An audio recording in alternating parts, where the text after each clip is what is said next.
அஜித்குமார் மரணத்துக்கு எப்படியாவது நீதி வாங்கி கொடுத்துடணும்னு சொல்லி மொத்த நாடே போராடுது. என்ன நடந்திருக்குன்னா, மடப்புறத்துல இருக்கிற பத்ரகாளி அம்மன் கோயில்ல அஜித்குமார் ஒரு தனியார் காவலாளியா வேலை செஞ்சுட்டு இருந்திருக்காரு. இந்த கோயிலுக்கு நிகிதா சிவகாமின்ற 2 பேரு கார்ல சாமி கும்பிடுறதுக்காக வந்திருக்காங்க. அந்த டைம்ல காரை பார்க் பண்றதுக்காகவும் சிவகாமியால நடக்க முடியாதுன்றதுனால வீல் சேரை கேட்கறதுக்காகவும் அஜித்குமாரை வர சொல்லியிருக்காங்க. அஜித்குமாரும் அவங்க கேட்ட வீல் சேரையை கொண்டு வந்து கொடுத்துட்டு காரை பார்க் பண்றதுக்காக கார் சாவியை வாங்கிட்டு போறாரு. ஆனா அஜித்குமார் கார் ஓட்ட தெரியாதுன்றதுனால கூட இருந்த ஃப்ரெண்ட்ஸை கூப்பிட்டு காரை பார்க் பண்ணிட்டு வராரு. அதுக்கப்புறம் அஜித்குமார் நிகிதா கிட்ட கார் பார்க் பண்ண ஹெல்ப் பண்ணதுக்காக பணம் கேட்டதா சொல்லப்படுது. ஆனா நிகிதா பணம் தராம நான் யார் தெரியுமா எங்கிட்டயே பணம் கேட்கறியான்ற மாதிரி பேச்சுவாக்கல முறைச்சிருக்காங்க. இந்த ஒரு சலசலப்பு நடந்தப்புறம் நிகிதாவும் சிவகாமியும் அந்த இடத்த விட்டு கார் எடுத்துட்டு கிளம்பிடுறாங்க.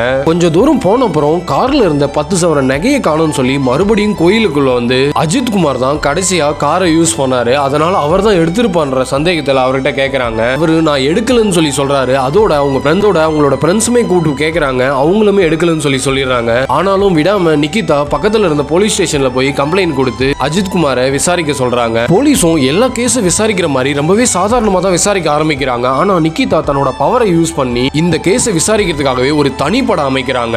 அதோட அந்த தனிப்படை வந்த செகண்ட்ல இருந்து அஜித்குமார் இறந்து போற வரைக்கும் அடிச்சே கொன்னதாகவும் உடம்புல அடிப்படாத இடமே இல்லைன்னு சொல்லி டாக்டர்ஸ் ரிப்போர்ட் கொடுத்திருக்காங்க. அஜித்குமார் இறந்து போற வரைக்கும் போலீஸ் என்னெல்லாம் சித்திரவதை பண்ணிருப்பாங்கன்றத நான் சொல்லி உங்களுக்கு தெரிய வேண்டாம். சினிமாவில் நம்ம பாக்குறத விட ரொம்பவே கொடூரமா தான் அஜித்தை அடிச்சே கொன்னு இருக்காங்க. ஆனா போலீஸ் என்ன சொல்றாங்கன்னா, அஜித்துக்கு காக்கா வலிப்பு வந்து கீழே விழுந்ததுனால தான் உடம்பு ஃபுல்லா காயம் ஏற்பட்டிருக்குன்னு சொல்லி சொல்றாங்க.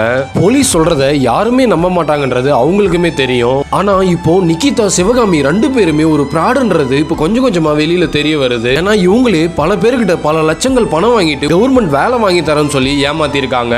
ஒருவேளை அந்த 10 சவர நகையே இல்லாம கூட நகை திருடு போச்சுன்னு பொய் கூட சொல்றதுக்கு வாய்ப்பு இருக்கு. ஏன்னா இவங்க 2 பேரும் அப்படிப்பட்ட வேலையை தான் 2011 பண்ணிருக்காங்க. அஜித்குமாரை விசாரணை பண்ண போலீஸ் ஒரு 10% ஆவது நிகிதாவை விசாரிச்சா என்ன நடந்ததுன்றது நிச்சயமா தெரியும். ஏழைகளோட பாதுகாப்புக்காக உருவாக்கப்பட்ட சட்டம் இப்ப ஏழைகளோட உயிர்களை மட்டும்தான் காவு வாங்கிட்டு இருக்கு.